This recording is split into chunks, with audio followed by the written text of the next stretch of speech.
Ao anjo da igreja em Sardes, escreve: Isto diz aquele que tem os 7 Espíritos de Deus e as 7 estrelas. Conheço as tuas obras, tens nome de que vives e estás morto.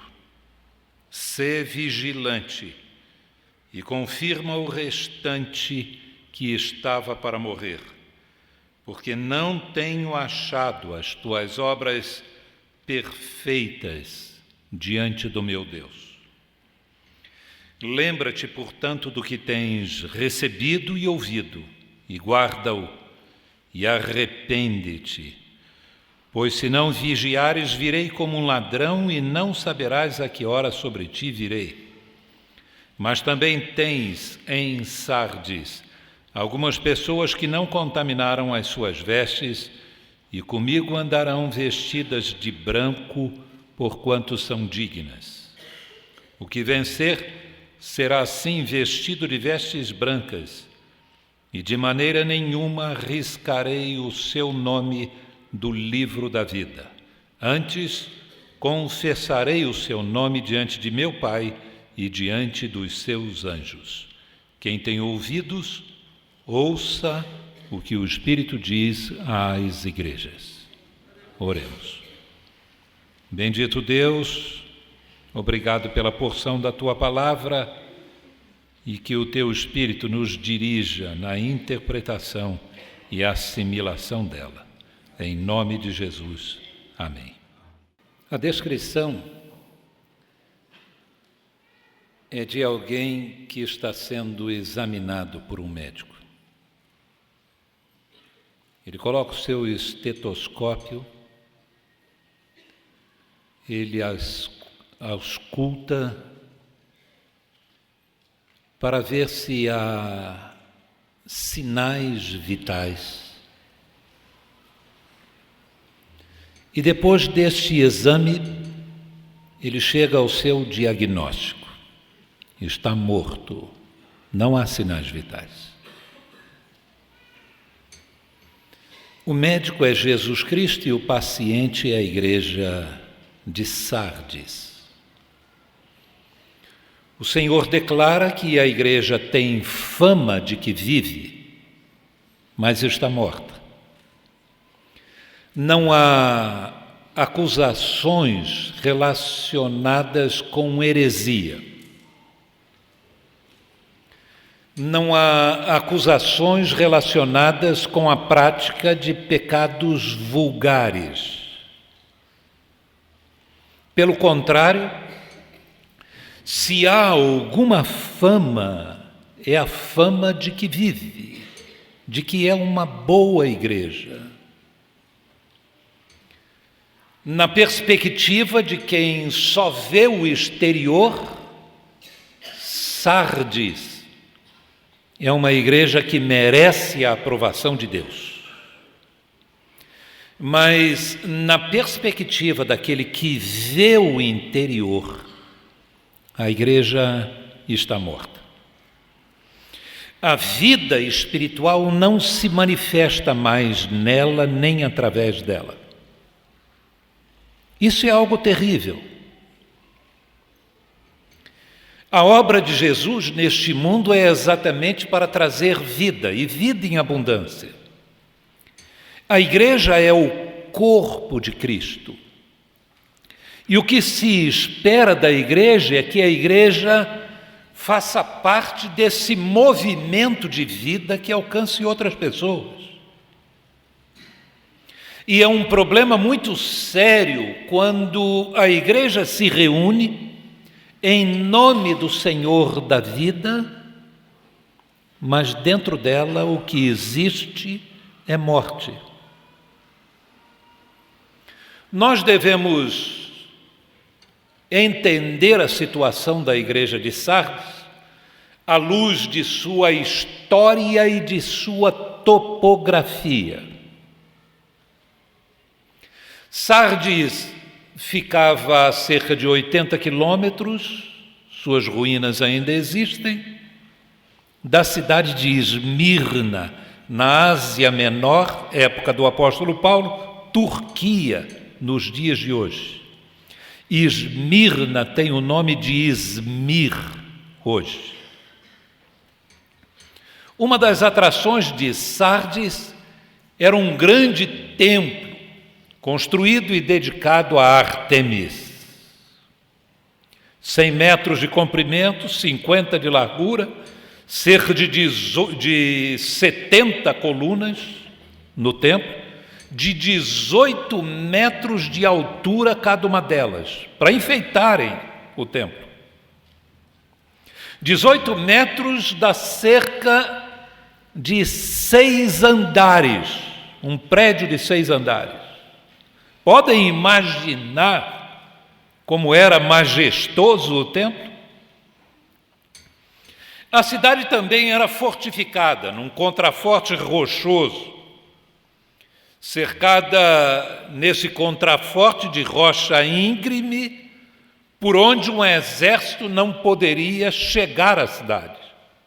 A parte da frente era plana, mas bastante inclinada, o que deixava, e estreita, o que deixava qualquer exército estrangeiro que sitiasse a cidade em situações de dificuldade, de séria desvantagem.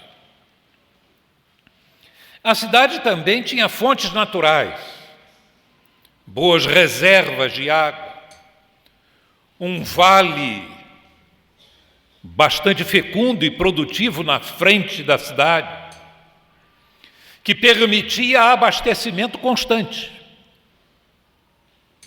Em casos de sítio, as pessoas destruíam suas plantações para que os invasores não tivessem do que se alimentar nas redondezas e se abrigavam na cidade.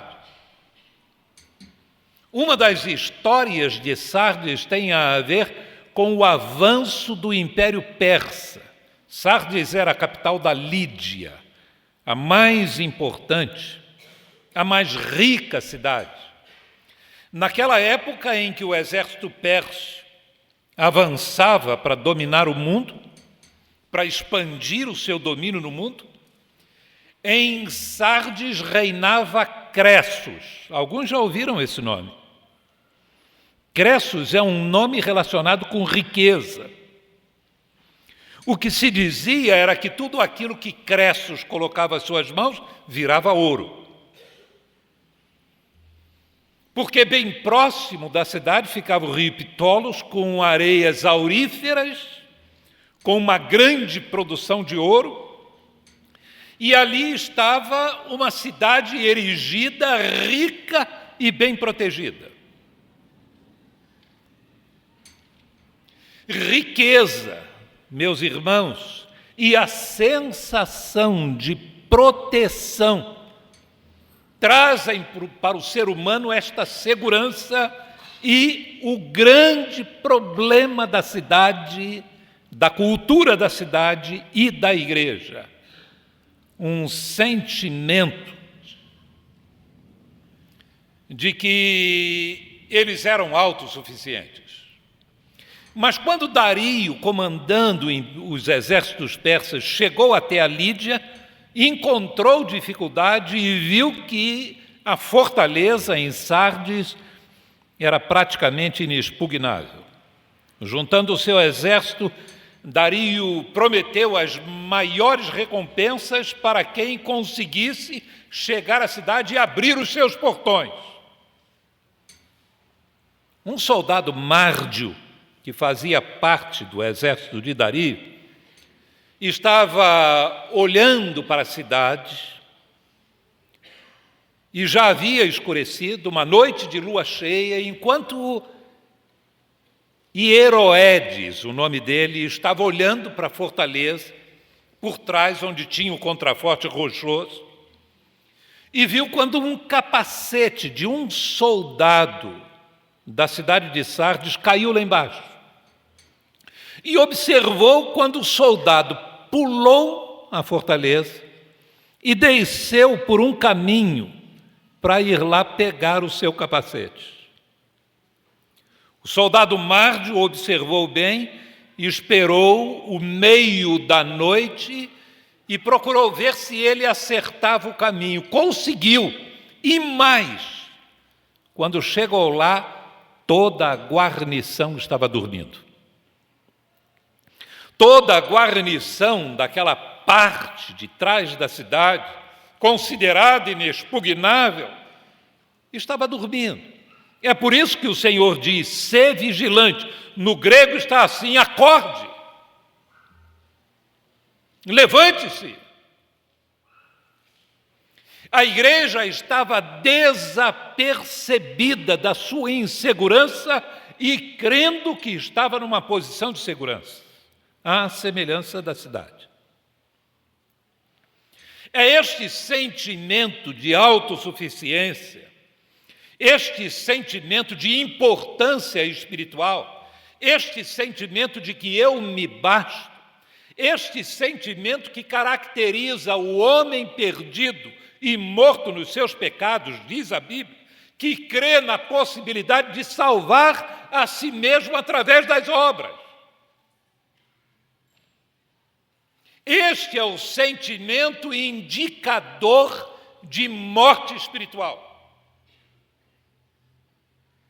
O homem só passa a viver espiritualmente quando Jesus Cristo, que é o caminho, a verdade e a vida, entra na vida deste homem. O verbo entrar é um vocabulário, é parte de um vocabulário que a gente usa na tentativa de explicar o fato de que a pessoa recebe vida quando está conectada com Jesus, quando está ligada a Jesus. Jesus disse que ele veio para os perdidos, veio para os pecadores, que os sãos não necessitam de médico. E enquanto o homem não tem essa consciência do seu próprio pecado, dependência, necessidade de Deus, não chega a abrir a sua vida, não chega a caminhar na direção de Jesus para estabelecer esta conexão que vem através do arrependimento dos seus pecados e de fé na pessoa e na obra que Jesus realizou na cruz. Enquanto isso, ele não vive espiritualmente, mas pode ser religioso. Religião sobrava em Sardes.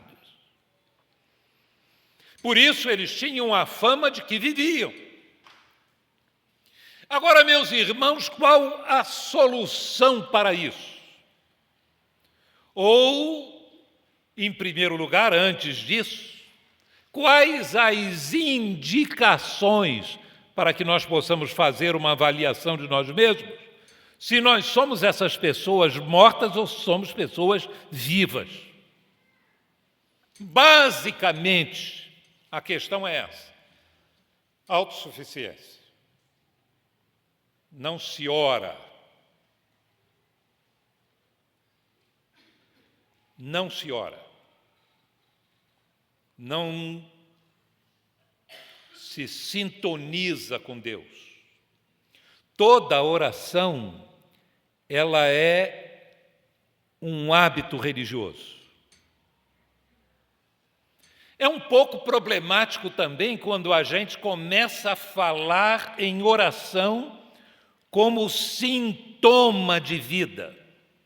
Porque é possível orar e orar muito e estar morto. Os fariseus oravam 3 vezes ao dia e alguns oravam mais de 6 horas por dia. Podem imaginar uma coisa dessa? Mas Jesus olha na direção deles e diz assim: vocês são sepulcros, caiados do lado de fora, mas do lado de dentro são ossos apodrecidos, a morte aí dentro, com toda aquela oração. Porque qual é a questão? A questão é a seguinte: ela é parente da idolatria. A idolatria não surgiu porque um indivíduo limitado de cabeça, com alguma tendência para idiotice, para maluquice. Chegou, fez um negócio qualquer e disse assim: isso aqui é Deus. Estava todo mundo vendo que não era Deus, que era um pedaço de pau, que era um pedaço de ferro. Não pode ser Deus.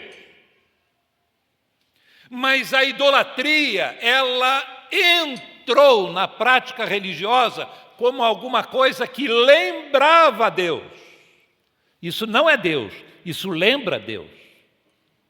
Está aqui um bezerro de ouro, não é Deus, mas lembra que Deus é poderoso, lembra que Deus oferece vida, e o touro é um símbolo de fecundidade.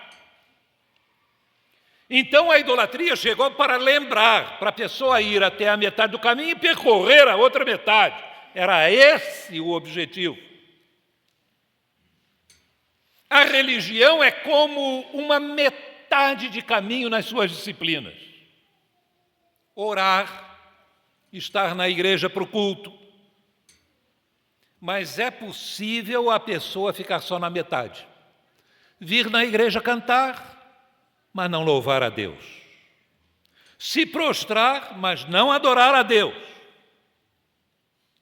Com a boca e com o corpo parece que é culto, mas o espírito não acompanha, não completa aquilo que se vê sendo feito através do corpo. A pessoa ora e ora muito e tem fama de que ora muito, mas na verdade não ora. Depende da oração. Crê que a oração é uma ferramenta para arrancar as coisas de Deus. E crê na oração. Mas, na verdade, não se liga a Deus. Ela vai apenas até a metade do caminho. É por isso que, no final da carta, o Senhor diz que a igreja tem um problema muito grande. No final da sua introdução, em que o Senhor diz: eu conheço as tuas obras, eu não as tenho achado perfeitas, no grego, completas. Não é a palavra que normalmente se usa para perfeito no Novo Testamento. As suas obras ficam pela metade, vão até o ato, mas não chegam à essência. Paulo Real nos abençoou muito domingo passado. Falou sobre Moisés e falou sobre oração. O problema de Moisés era o problema de Sardes. Era aquela sensação de que eu sou o cara. Não há nenhum israelita igual a mim. Ninguém tem o preparo que eu tenho. Eu é que sou essa pessoa que Deus vai usar para libertar o povo de Israel. E, em vez de depender de Deus, achava que Deus dependia dele. Deus vai ter que deixá-lo 40 anos no deserto para ele descobrir que não é assim. É aquele homem quebrantado que diz: não, eu não. Que é o que Deus vai usar, porque agora não tem mais aquela arrogância de que ele é o sujeito. Eu, na segunda-feira, conversava com Paulo e disse: Paulo, quais são as pessoas que mais dão trabalho na igreja? Conversamos bastante na segunda-feira, porque ele só foi à noite. Ele me disse: pastor Hélio, as pessoas que me dão mais trabalho são duas. Uma é um homem que eu não vejo nenhuma evidência de conversão nele. Nada. Não vejo nada. E a outra pessoa que me dá um trabalho na igreja, me dá uma canseira, me dá uma dor de cabeça, é uma mulher de oração. Ora, que é um caso sério. A igreja, muita gente a admira como uma pessoa extraordinária de oração, mas vive me dando problema, porque ela pensa que é melhor do que os outros. Os sinais, meus irmãos, de uma igreja viva? Os sinais de uma igreja viva são os seguintes, ou de pessoas vivas. O primeiro sinal é crescimento. Quem está vivo cresce, se desenvolve, se torna mais forte. Crente que é crente há 30 anos e não cresceu nada, é um problema muito sério. Crente que não tem vontade de crescer, que começa a cada ano, mas não tem aquele anseio de descobrir melhor quem é Deus, de se tornar mais parecido com Jesus, que acha que já chegou lá. Crente que não cresce é um problema muito sério, porque é natural da vida esse crescimento. E há uma promessa da palavra de Deus. Às vezes o crente vivo, ele não coopera com Deus, não coopera para a sua santificação, não se consagra ao Senhor, mas por incrível que pareça, devagar ele vai crescendo. Sabem por quê? Porque aquele que começou a boa obra em nós há de terminá-la. Deus vai trabalhando na gente. Às vezes parece que há uma cobertura de asfalto, mas ali por baixo, as sementes de Deus estão germinando. Qualquer hora dessas, o asfalto vai ser rompido e a vida vai reaparecer ali. Quando há vida, há crescimento. E, em segundo lugar, quando há vida, há compaixão. Crentes vivos têm compaixão. Igreja, meus irmãos, não é um amontoado de virtuosos. Igreja não é a reunião de gente boa e da elite da humanidade. Não. O que faz igreja é a reunião de gente pecadora, pobre e dependentes uns dos outros. O que nos junta de verdade são as nossas fraquezas e não as nossas virtudes. As virtudes fazem com que apareçam facções na igreja. Gente que acha que sabe muito não ouve os outros. Gente que acha que pode tudo não depende dos outros. A sensação de poder distancia. É interessante como pessoas poderosas tendem a fazer uma obra solitária. Faz o seu trabalho. Vai sozinho. Ela pode.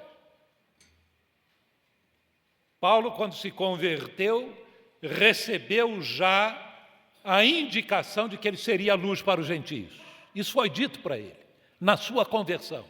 Levou anos sem se tornar missionário entre os gentios.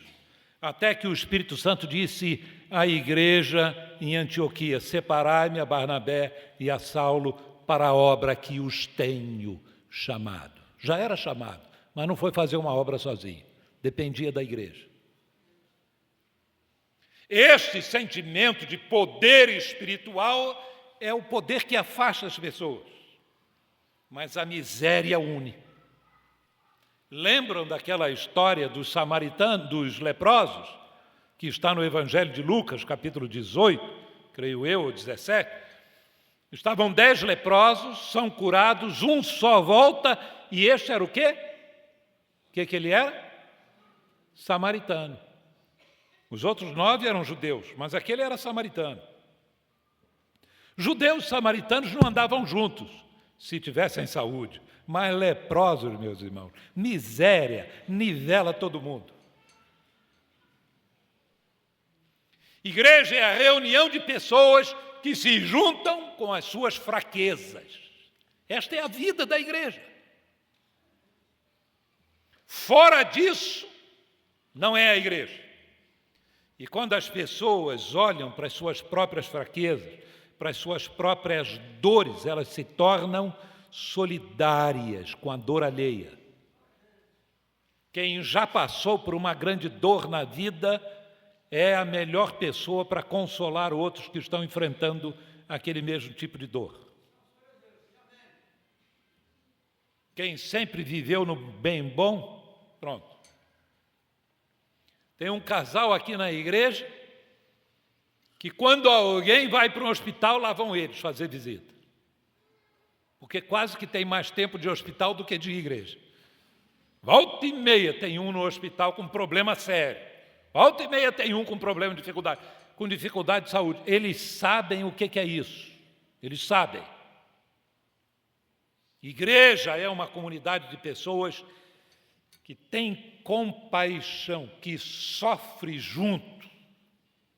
E isso não é atitude de gente autossuficiente. Em terceiro lugar, eu diria que amor está presente, que move esta compaixão, que conecta pessoas com outras pessoas, que por estarem conectadas a Deus se conectam ao próximo. Quando nós oramos, meus irmãos, a um Deus que só dá as coisas para pessoas privilegiadas,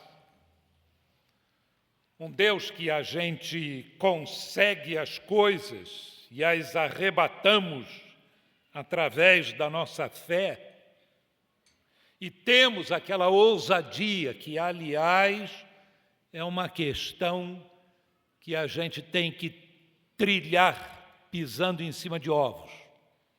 Porque a Bíblia diz claramente que a gente deve ter ousadia na oração. Está lá na carta aos Hebreus. Mas que a gente deve chegar com ousadia ao trono, sabem de quê? Da graça. O que nos torna ousados é a graça de Deus. É sabermos que o que espera a gente lá no trono é a graça de Deus, que aceita pecadores, que aceita fracos, que aceita os humildes e contritos de coração, e não que aceita apenas os vitoriosos. Não é a linha de chegada dos conquistadores para receberem a bênção. É o trono onde impera a graça de Deus. É bom que a gente se lembre disso. Ousadia não baseada na graça e baseada nas obras é coisa de gente morta. Não é coisa de gente que vive espiritualmente, que transmite esta vida. Eu diria que a quarta coisa numa igreja viva é emoção. Parece que é uma virtude a gente chegar na igreja destituído de emoção.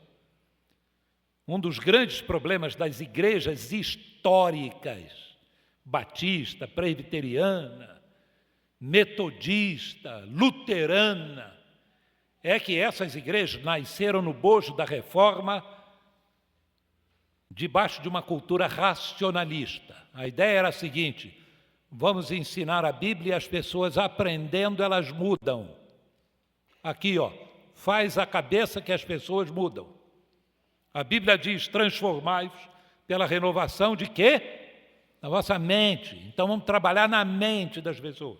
Emoção não, que emoção atrapalha o aprendizado. Vamos deixar o pessoal calminho, vamos deixar o pessoal quietinho, para o pessoal poder prestar atenção. Porque se ficar muito eriçado demais, não vai aprender nada. Isso também é verdade.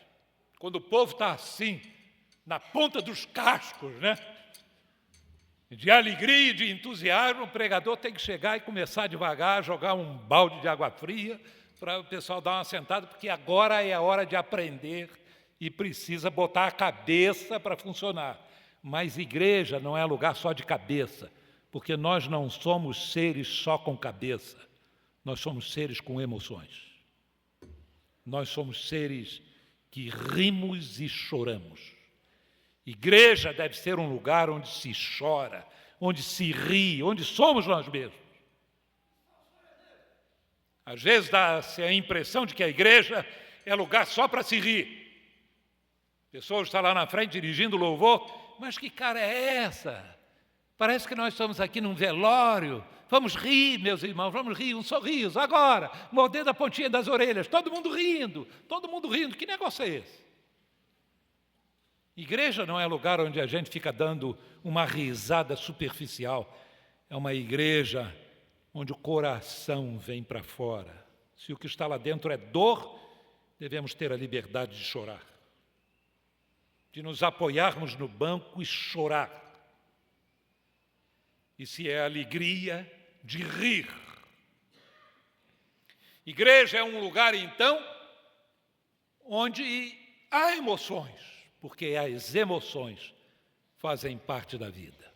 Agora, o caminho, meus irmãos, da morte para a vida. Voltemos ao capítulo 3.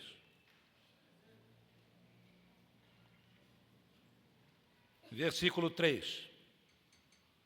Lembra-te, portanto, do que tens recebido e ouvido. Lembrem-se do evangelho que vocês ouviram. Lembrem-se do Senhor que vocês declaram ter recebido.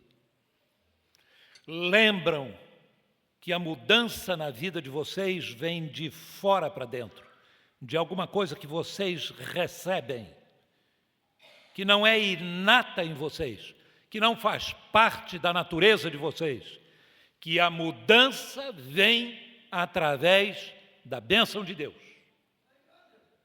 E essa bênção é através da sua palavra, do que vocês têm ouvido. A fé vem pelo ouvir e o ouvir da palavra de Deus.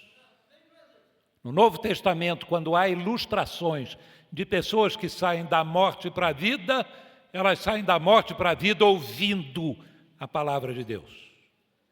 3 casos. A filhinha de Jairo, que Jesus chega para ela e diz: Talita cumi, menina, levanta-te. E ao ouvir a voz de Jesus, porque Deus é capaz de falar a vivos e mortos, ela veio para a vida. O moço, filho da viúva de Naim, está lá no esquife. Jesus toca o esquife e diz: moço, levanta-te. E é a palavra de Jesus que o tira da morte para a vida. Lázaro está cheirando mal, 4 dias sepultado. Jesus manda tirar a pedra e grita: Lázaro, vem para fora. E ao ouvir esta voz, Lázaro vem para a vida. Nós recebemos vida quando ouvimos a palavra de Deus. Eu poderia dizer aqui que outra indicação de morte é esse desapego à palavra de Deus. Eu me preocupo com crente, meus irmãos, que só senta aqui para ouvir sermão, para participar de um culto, se o pastor mandar uma comissão pegar ele lá fora a laço, amarrar e botar sentado aqui. Senão ele não entra de jeito nenhum. Não lê a Bíblia durante a semana, não se interessa em ouvir a palavra de Deus, não tem nenhum interesse nisso. E há aqueles que, por mais que ouçam, entra e sai. É por isso que o Senhor continua: lembra-te, portanto, do que tens recebido e ouvido, e faz o quê? Guarda-o, valoriza a palavra de Deus. Trabalha com aquilo que recebeu, medita em relação àquilo que recebeu, desenvolve aquilo que recebeu, guarda como algo de valor, aprisiona, toma posse disso que Deus lhe disse e arrepende-te, muda. Agora sim é que vem a mudança de mente, porque arrependimento é mudança de mente. Mas como vem isso? Vai lá atrás, pega na palavra de Deus, segura a palavra de Deus. Ela é o meio de Deus que nos anuncia o próprio Deus, que nos anuncia o Senhor Jesus, através de quem e por meio da qual chegamos à vida.